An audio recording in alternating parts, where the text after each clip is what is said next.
प्रस्ताव दिए हुए शख्स जो हिमाचल प्रदेश में और खास करके मुख्यमंत्री के राइट हैंड के रूप में जाने जाते हैं। आज हम उनसे बातचीत करेंगे, जानेंगे राजनीति के विभिन्न पहलुओं के बारे में, जानेंगे किस तरह से राजनीति को दिशा देने का काम कर रहे हैं नरदेव कंवर जी। कंवर साहब, आपका पॉलिटिकल पंच में बहुत बहुत स्वागत है। पहले तो आपका बहुत बहुत धन्यवाद। तो कंवर साहब, सबसे पहले हम बातचीत करेंगे आपकी राजनीतिक यात्रा की। करीब 30 बरस पहले ज्वालाजी विधानसभा क्षेत्र का एक नौजवान NSUI में प्रवेश करता है, इस जिद के साथ, इस जुनून के साथ कि मुझे छात्र राजनीति में अपना नाम बनाना है। वो नौजवान आगे बढ़ता है, नरदेव कंवर के रूप में अपनी पहचान बनाता है, युवा कांग्रेस में अपनी धमक दिखाता है और सुखविंदर सिंह सुक्खू जी के साथ कदम से कदम मिलाते हुए राजनीति में आगे बढ़ता है। क्या होता है जब इतना काम करने के बावजूद जब 2012 में टिकट मिलने की बात आती है विधानसभा की, तो क्यों पीछे रह जाता है? मैं आपके वो जो मेरी जर्नी रही है जी, इस जर्नी के बारे में मैं आपको डिटेल में बताना चाहता हूँ। जी, 91 में जब मैं हमीरपुर डिग्री कॉलेज गया, उससे पहले मैं हमीरपुर जिला NSUI का उपाध्यक्ष हुआ करता था। जी, लेकिन जैसे ही मैं हमीरपुर डिग्री कॉलेज पहुंचा और मेरी कार्यप्रणाली को भांपा, मेरे प्रदेशाध्यक्ष उस वक्त के ठाकुर सुखविंदर सिंह सुक्खू जी थे, जो इस वक्त हिमाचल प्रदेश के मुख्यमंत्री के रूप में काम कर रहे हैं। तो उन्होंने हमें चुना और मुझे हमीरपुर जिला NSUI का अध्यक्ष बनाया। और जब मुझे अध्यक्ष बनाया तो उस वक्त 12 साल जो है वो NSUI को हमीरपुर डिग्री कॉलेज में आए हुए हो चुके थे। फिर मैंने सोचा कि यहाँ पर हम लोग कैसे कार्य करें और कैसे काम करें ताकि हम NSUI को यहाँ पर मजबूत करें। जी। तो संगठन को मजबूती देने के लिए मेरा एक दोस्त हमीरपुर से राजू करके है, उसके पास उन दिनों एक LML वेस्पा स्कूटर हुआ करता था। जी। हमने पूरे हमीरपुर जिला के अंदर जितने भी +2 विंग थे, हमने उन पूरे विंग्स के अंदर अपनी कार्यकारिणियाँ गठित की। आपको भी पता है जब बच्चा कोई +1 +2 में होता तो उसमें एक जिज्ञासा होती है कि मैं राजनीति में आऊँ, हमारा नेम और फेम हो। तो वो स्टूडेंट्स हमारे साथ जुड़े। जब वो स्टूडेंट हमारे साथ जुड़े और 92 का जब हमारा guidance bureau Hamirpur degree college के अंदर लगा, तो तमाम हमीरपुर जिला के जितने भी स्टूडेंट आए उस वक्त वो सीधा मेरे गाइडेंस ब्यूरो के ऊपर आए, क्योंकि जो कार्यकारिणी हम लोगों ने गठित की थी वो सब बच्चे उस वक्त पास हुए और पास होने के बाद उन्होंने हमीरपुर कॉलेज में दाखिला लेने के लिए हमारे पास पहुंचे। तो उनकी हम लोगों ने एडमिशनें करवाई। एडमिशनें कराने के बाद कईयों के रिजल्ट लेट राउंड थे, कईयों की माइग्रेशंस थी। तो हम लोग दिन भर काम करते थे और मेरी ड्यूटी होती थी शाम के वक्त। हमने टापरी बस जो है वो HRTC की वो पकड़नी और सुबह मैंने 5 बजे के करीब शिमला पहुंच जाना। तो बस स्टैंड के ऊपर वहीं पे नहाना धोना और नहा धो के HP यूनिवर्सिटी 10 बजे खुलती थी और 10 बजे जाकर हमने एडमिनिस्ट्रेटिव ब्लॉक है हमारा, जहाँ पे स्टूडेंट्स के काम हुआ करते हैं। तो दिन भर वहाँ पे काम करना, स्टूडेंट्स के काम कराने और शाम को फिर बस पकड़नी और रात को फिर सुबह 4 बजे आकर हमीरपुर अपने बस स्टैंड पहुँच जाना। घर फिर जाना नहीं होता था और वहीं पे नहाना धोना और फिर वहाँ से बस पकड़नी और 10 बजे फिर अपना जो हमीरपुर डिग्री कॉलेज के अंदर गाइडेंस ब्यूरो लगा होता था, हमने वहाँ जाकर उन स्टूडेंट्स के जो काम होते थे उनको हैंड ओवर करने और उनकी हम लोगों ने एडमिशन करानी। इस जो ये हमने काम किया, इसका रिवार्ड जो है वो हमें स्टूडेंट्स ने दिया उस वक्त। इसका रिजल्ट ये हुआ कि जब 92 का हमारा SCA के चुनाव हुए तो हमीरपुर जिला के अंदर पहली बार 12 वर्षों के बाद NSUI जीती। मुझे उस वक्त भी और मैं आज भी कहता हूँ कि ये हमारा जो फ्रंटल ऑर्गेनाइजेशन है, NSUI जो है, ये कांग्रेस की रीढ़ की हड्डी है और इस रीढ़ की हड्डी को जब तक हम मजबूत नहीं करेंगे तो कांग्रेस पार्टी जो वो मजबूत नहीं हो पाएगी। तो मैं हमेशा जब कहीं पे भी मुझे मौका मिलता है तो हमेशा मैं यही कहता हूँ कि पार्टी को तभी मजबूती मिलेगी जब आप एनएसआई के संगठन को मजबूती प्रदान करें। तो कंवर साहब, आपने इतने साल पार्टी को मजबूत करने के लिए काम किया, अपना दिन रात एक किया, खूब पसीना बहाया, ऐसा क्या हुआ कि जब पार्टी को आपके हित देखने की बात आई, आपको टिकट मिलने की बात आती है 2012 में, पार्टी पीछे हट जाती है? और ना केवल 2012 में, 2017 में भी ऐसा माना जाता था कि आप टिकट के प्रबल दावेदार हैं, तब भी आप दावेदारी बन के रह जाते हैं, आपको टिकट नहीं मिलती है। उसके बाद 2022 में भी आप टिकट के पक्के दावेदार थे, सीसी में लगातार आपका नाम जाता रहा, लेकिन आपको टिकट नहीं मिलती है। तो 30 साल पार्टी को समर्पित करने के बाद टिकट नहीं मिलती है, कहीं मलाल तो नहीं रहा? नहीं, देखो, हमें अब संघर्ष की आदत पड़ चुकी है, क्योंकि हम जिस शख्सियत के साथ जुड़े रहे आज तक, पिछले 33 वर्ष हो गए आज तो, और जिस सोच को लेकर हम लोग चले थे और जिस चेहरे को हम लेकर चले थे, वो चेहरे थे हमारे ठाकुर सुखविंदर सिंह सुक्खू जी, जो आज प्रदेश के मुख्यमंत्री हैं। हमें आज ये खुशी है कि हमारा जो चेहरा, जिनके साथ हमने मिलकर, जिन्होंने हमें संघर्ष करना सिखाया, आज वो संघर्ष हमारा कामयाब हुआ है और हमारा जो आज मुख्यमंत्री ठाकुर सुखविंदर सिंह सुक्खू के रूप में आज प्रदेश को मिला है, जिसके लिए हम सब सौभाग्यशाली हैं। खास करके आम घर का बच्चा जब एक मुख्यमंत्री बनता है तो उससे सभी को बहुत उम्मीद होती है, और उन उम्मीद के ऊपर ठाकुर सुखविंदर सिंह सुक्खू जी आज आप देख रहे हैं कि उन्होंने, जिनका कोई नहीं होता। पर कंवर साहब, एक चीज तो आपको माननी पड़ेगी, सुक्खू जी आपके मेंटर रहे हैं, आपके गाइड रहे हैं, आपको उन्होंने राजनीति में आगे बढ़ाया है, लेकिन बहुत सारे लोगों की अपेक्षाएं आपके साथ जुड़ी रही हैं। आपने, ऐसा माना जाता है कि आप हिमाचल प्रदेश की ज्वालामुखी विधानसभा में आपने लंबी पद यात्राएं की हैं, आपने हर घर को टच किया है, हर घर को मोबिलाइज किया है कांग्रेस पार्टी के लिए, और ना केवल देहरा बल्कि अपने ज्वाला जी, बल्कि देहरा में भी आपने इसी तरह की पद यात्राएं की हैं। तो लोगों की आशाएं और अपेक्षाएं भी तो आपसे जुड़ जाती हैं, और जब आपको टिकट नहीं मिलती है तो लोगों को जवाबदेही देना भी तो मुश्किल हो जाती है।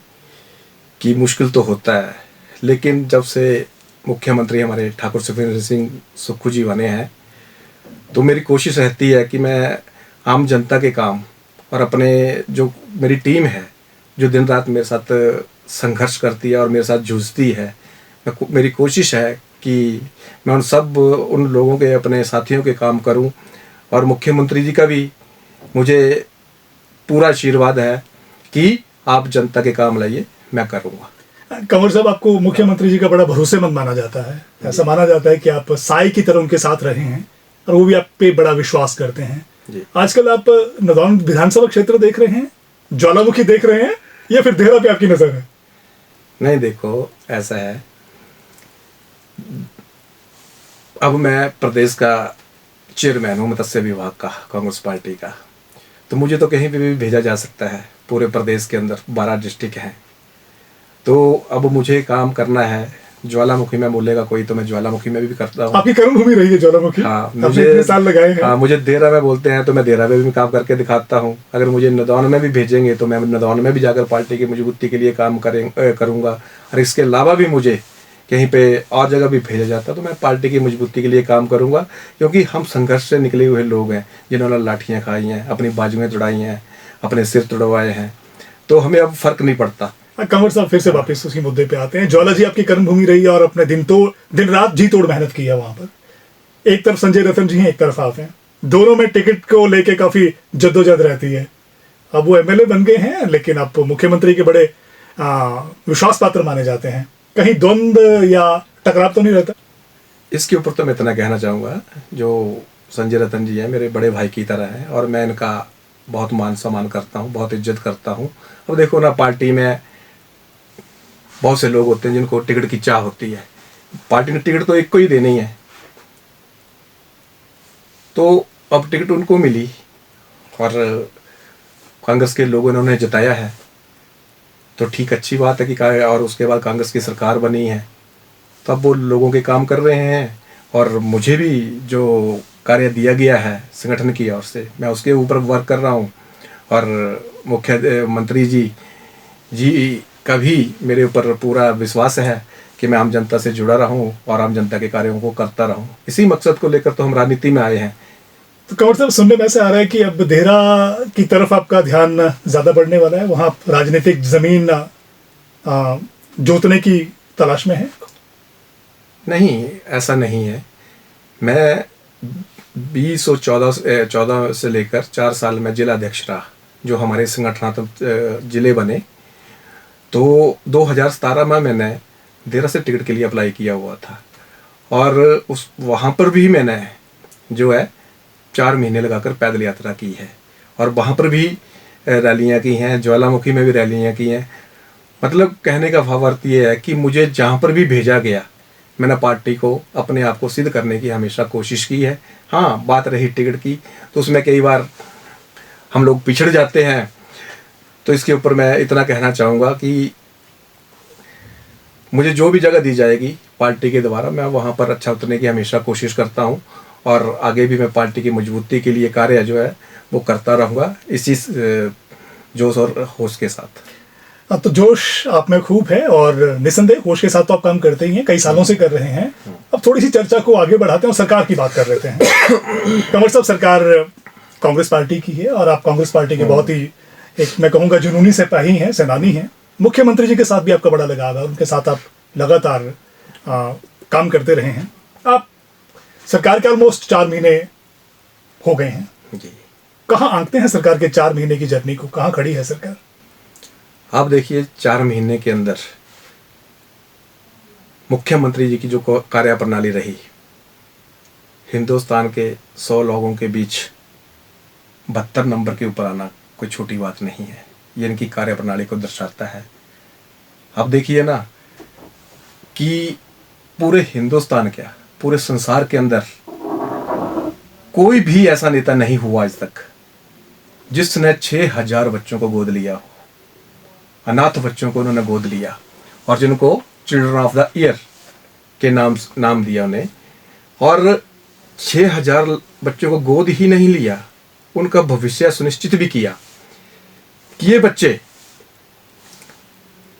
हिमाचल सरकार का अंग है, और सरकार ही इनकी माता और इनकी पिता होगी।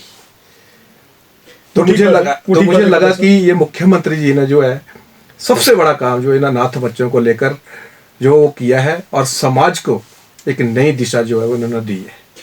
कोई शक नहीं है कंवर साहब की बेसहारों को सहारा देना बहुत बड़ी बात है, और हिमाचल प्रदेश में इस तरह का प्रयास करना कि जिन बच्चों का कोई नहीं है उनको सहारा देना, और सरकार उनको अपना बच्चा मान रही है, ये बड़ी अनुकरणीय पहल है सरकार की तरफ से।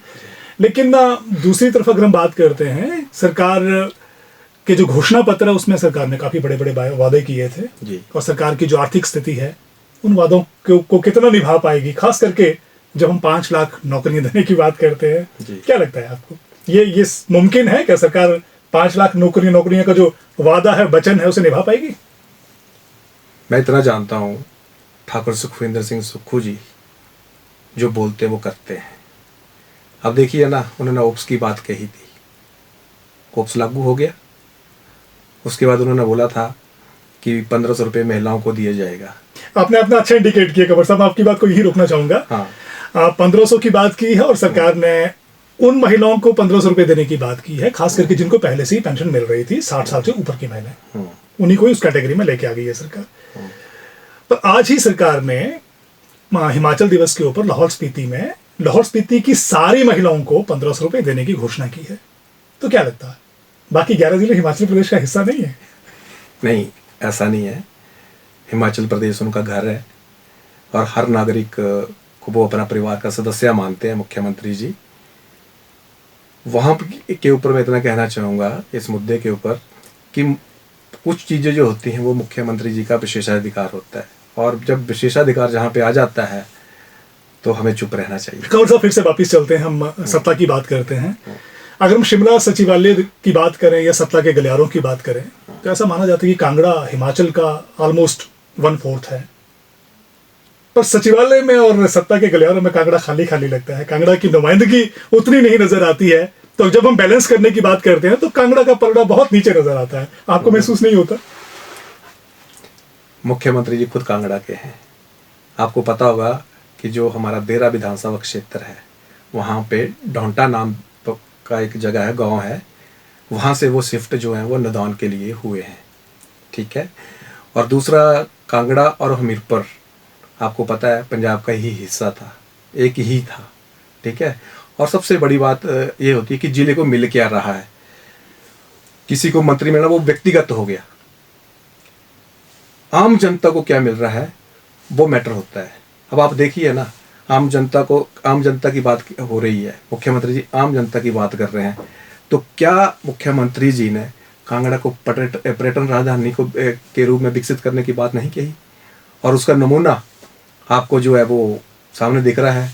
आपके गग्गल हवाई इसका स्टेशन का जो है विस्तारीकरण होने जा रहा है। आप देखिए कि बनखंडी के अंदर 300 करोड़ का जू पार्क जो है वो खुलने जा रहा है।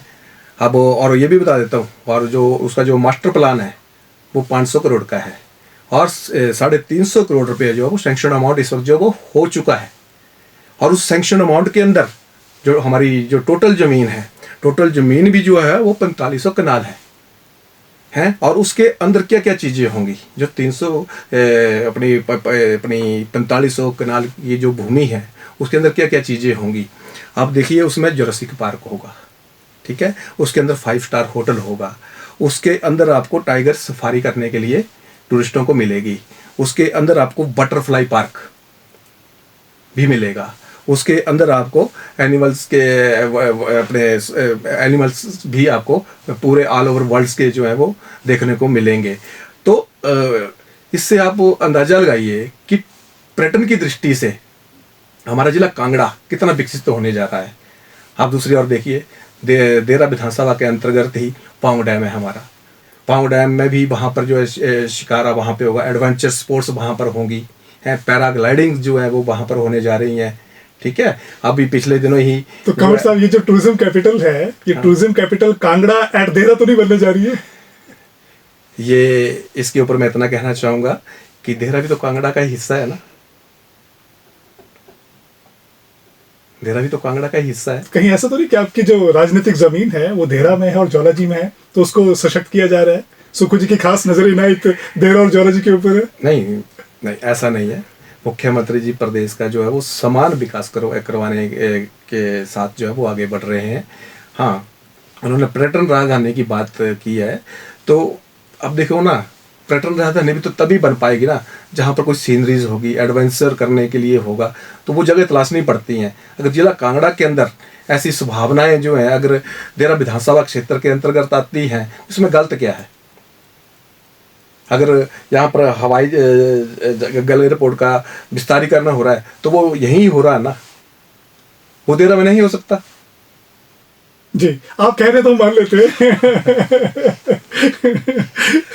जी, ठीक है। तो काफी सारी संभावनाएं सरकार लेके आ रही है, और इससे जैसा आप बता रहे हैं कि रोजगार के साधन भी काफी सारे खुलने वाले हैं। बिल्कुल। लेकिन कमर साहब, एक और मामला है, आप अपने आप यूथ पॉलिटिक्स से निकले हुए हैं, आजकल यूथ के इश्यूज काफी गंभीर हमारे सामने हैं, और उसमें से सबसे बड़ा इशू बेरोजगारी तो है ही है, जिसके ऊपर सरकार दावे भी कर रही है कि हम 5 लाख नौजवानों को नौकरी देंगे। लेकिन उससे बड़ा एक और मुद्दा है, वो है नशे का मुद्दा। और नशा हम सब जानते हैं कि बच्चों को, खास करके नौजवानों को सबसे पहले अपने लपेट में लेता है। इस मुद्दे पर सरकार के दावे तो सुनाई दे रहे हैं, लेकिन जमीन पे अभी कुछ उतरता दिखाई दे नहीं रहा है। देखिए, इसके ऊपर आप देखिए कि भाजपा जो गवर्नमेंट थी पिछले 5 साल जो हिमाचल प्रदेश के अंदर रही, 75,000 करोड़ रुपए का ऋण प्रदेश के ऊपर थोप कर गई है। आज हम लोग, मैं और आप बैठे हैं, 92,788 रुपये हिमाचल प्रदेश के एक नागरिक के ऊपर जो है 75 लाख हमारी जनसंख्या है, तो 75 लाख की जो जनसंख्या है उसके ऊपर कितना ऋण है? 92,872 रुपये जो है वो एक नागरिक के ऊपर जो है वो ऋण है। इतना कर्ज के ऊपर डुबोया है। लेकिन हमारे मुख्यमंत्री जी ने, ठाकुर सुखविंदर सिंह सुक्खू जी ने, वित्तीय संसाधनों को जुटाने के लिए हमारे यहाँ प्रदेश के अंदर जो बिजली परियोजनाएं हैं, बिजली परियोजनाओं के अंदर जो वहाँ पर जो वाटर सेस लगाया, उससे 3,000 करोड़ के लगभग जो है उससे जो है वो प्रदेश को आमदन होगी। इसी तरह आपने देखा होगा पिछले कई वर्षों से जो है भाजपा ने जो है शराब की नीति में कोई भी बदलाव नहीं किया, और उसी नीति के ऊपर वो 10% के साथ चली रही। लेकिन माननीय मुख्यमंत्री ठाकुर सुखविंदर सिंह सुक्खू जी ने शराब की आबकारी नीति के ऊपर जो है आपने देखा इस बार 40% की बढ़ोतरी जो है वो हुई है, और ख़ास करके उसके ऊपर मिल्क सेस भी लगाया गया है पर बोतल। तो संस्थान तो हमें जुटाना पड़ेंगे ना। जब तक हम अपने संस्थान नहीं जुटा पाएंगे तो हम अपने पैरों के ऊपर कैसे खड़े होंगे जी। ठीक है ना। आज कांगड़ा के अंदर आपके यहाँ धर्मशाला के अंदर आप बोल रहे हैं कि पर्यटन राजधानी की बात कर रहे हैं, आपके यहीं पे जो है वो मैं तो दूध नगरी बोलने वाला हूँ कि दूध नगरी जो है वो आपके यहीं से शुरू होने जा रही है। सबसे बड़ा हब जो है वो धर्मशाला बनने जा रहा है। यहीं से जो है वो प्रदेश जितना भी दूध जो है वो कोने कोने से जो अलग अलग डिस्ट्रिक्ट का जो है यहाँ पर जो है जैसे धर्मशाला है, तो धर्मशाला के अंदर जितने भी सराउंडिंग के यहाँ गांव हैं तो सरकार जो है यहीं पे वो उसको इकट्ठा करेगी। यहाँ पर उससे जो है दही बनेगा, उससे मक्खन बनेगा, उससे घी बनेगा, ठीक है, बेरोजगारों को रोजगार मिलेगा। तो ये सब चीज़ें कि कहाँ आ रही हैं, हमारे जिला कांगड़ा के अंदर ही आ रही है ना। चलिए कंवर साहब, आपकी बात को हम बिल्कुल इज्जत देते हैं और आप कह रहे हैं तो हमारे श्रोताओं को भरोसा भी कर सकते हैं भरोसा। लेकिन इम्पोर्टेंट ये, और उसी बात पे वापस हम आपको लेके आ रहे हैं कि हिमाचल प्रदेश की राजनीति में और कांगड़ा की राजनीति में आपका एक अपना रुतबा बन गया, अपनी एक जगह बनी है। आने वाले दिनों में कंवर साहब को, जिन्होंने दिन रात एक किया है, खूब पसीना बहाया पार्टी के लिए, तो जिम्मेदारी बड़ी मिलने जा रही है। सबसे बड़ी जिम्मेदारी तो मिल गई। हम जिस संघर्ष के साथ हमने अपना जीवन व्यतीत किया वो हमारा संघर्ष सफल हुआ, और हमारा जो नेता है आज मुख्यमंत्री है। इससे बड़ी खुशी की बात क्या हो तो कोई और इच्छा नहीं है। हाथी के पाँव में सबका पाँव, हाथी के पाँव में सबका पाँव। हाँ। तो ये पाँव आने वाले टाइम में भी रहेगा या लगेगा कि कुछ और भी महत्वाकांक्षा आपकी भी पूरी होनी चाहिए?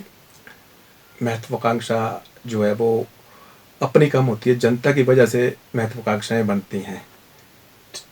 और मैं समझता हूँ कि अगर मेरे काम मुख्यमंत्री जी सीधे सीधे कर रहे हैं तो पद कोई मायना नहीं रखता है। मैं कोई भी काम लेके जाता हूँ मुख्यमंत्री जी से, कभी मना नहीं होता है मुझे। तो जनता के काम होने चाहिए, वो तो मेरा पर्सनल हित है। जैसे आपने कांगड़ा जिले की पहले भी बात की मुख्यमंत्री के बारे में, यहाँ पर जो है वो कमी है, तो मैंने आपको बताया। तो वो तो व्यक्तिगत हुआ ना, वो मेरा व्यक्तिगत बोल सकते हैं आप। लेकिन मेरा मानना है कि आम जनता का, समाज के अंतिम व्यक्ति तक जो है जो विकास है वो पहुंचना चाहिए, और जिसके लिए हमारे मुख्यमंत्री जो वो दृढ़ संकल्प है। तो कंवर साहब ने तो एक बड़ी इंपॉर्टेंट बात कही है कि जनता के हित अल्टीमेटली सबसे ऊपर हैं, और जनता को फायदा होता है, उससे बड़ा इरादा, उससे बड़ी इनकी महत्वाकांक्षा और नहीं है। तो फिलहाल कंवर साहब यही फाइनल संदेश हमारे श्रोताओं को देना चाह रहे हैं कि पद मिले ना मिले, टिकट मिले ना मिले, एमएलए बनूं ना बनूं, लेकिन लोगों के हित पूरे होने चाहिए, लोगों की उम्मीदें पूरी होनी चाहिए, लोगों के सपने पूरे होने चाहिए। और वो सपने, वो उम्मीदें मुख्यमंत्री के माध्यम से, यानी श्री सुखविंदर सिंह सुक्खू जी के माध्यम से कंवर साहब पूरा करने के लिए दिन रात एक किए हुए हैं, जी तोड़ मेहनत कर रहे हैं। कंवर साहब अब हमारे स्टूडियो में आए और श्रोतों के साथ इतनी डिटेल में बातचीत की, आपका बहुत बहुत शुक्रिया। जाते जाते कोई संदेश देना चाहेंगे? मैं इतना कहना चाहूँगा, आम जनता से मेरी यही अपील है कि मुख्यमंत्री जी आम जनता के लिए बने हुए हैं, आप उनका साथ दीजिए, वो आपका साथ देंगे। धन्यवाद कंवर साहब, आप बहुत कीमती वक्त निकाल के हमारे स्टूडियो में आए हैं। श्रोताओं, आपका भी धन्यवाद इस प्रोग्राम को देखने के लिए। और ये पॉलिटिकल पंच चलता रहेगा आगे भी, नई हस्ती के साथ, नए राजनेता के साथ, नई राजनीतिक गलबात के साथ। धन्यवाद।